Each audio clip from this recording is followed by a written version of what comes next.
What is up, guys? Jack here. So yeah, the DraftKings cash games lineup that I um, slowly, methodically showed you how to build yesterday didn't really go as planned.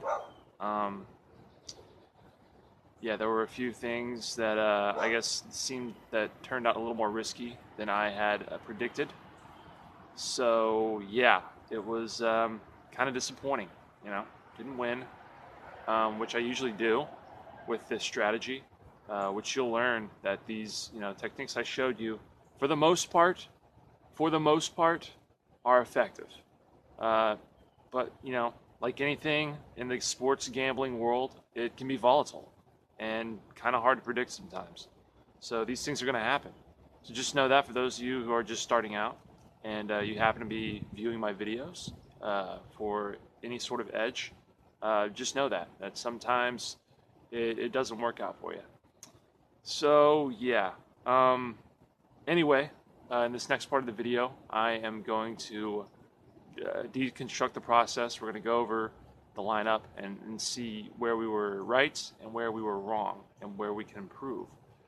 So stay tuned for that.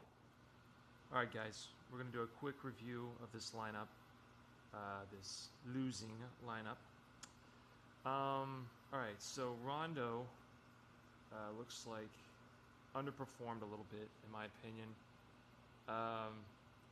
I guess it started to veer towards a blowout there near the end, and I think that kind of went against the plan a little bit. So there wasn't really as much opportunity to kind of push it for him.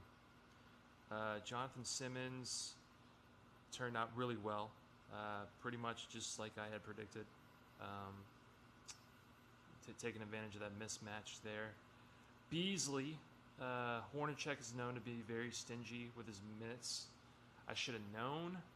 I got carried away with that shiny object syndrome because he had been doing so good, and then he goes and pulls a goose egg like this, which this seems to happen more often than not when I draft him. So I'm gonna have to be more wary of him in the future.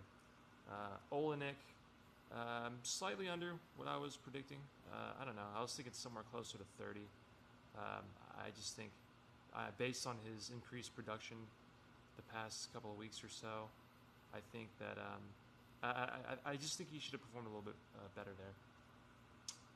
Steven Adams did pretty well, kind of like I had imagined. Atlanta has a weak front court right now. There's a lot of injuries there. So I think Steven Adams kind of took advantage of that. Etuan Moore severely underperformed. I don't think he was anywhere near what I had projected for him. So yeah, Kuzma has been killing it, just like I predicted.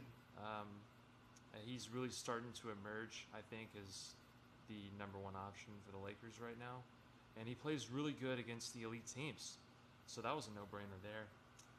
Vucevic, a little bit underperformed, I would say. I don't know. He usually gets about 40, 41. So, yeah. But all in all, it didn't really go the way I had predicted.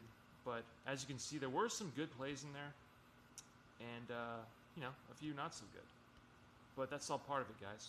I think for the most part, the strategy that I did show you in the previous video does work.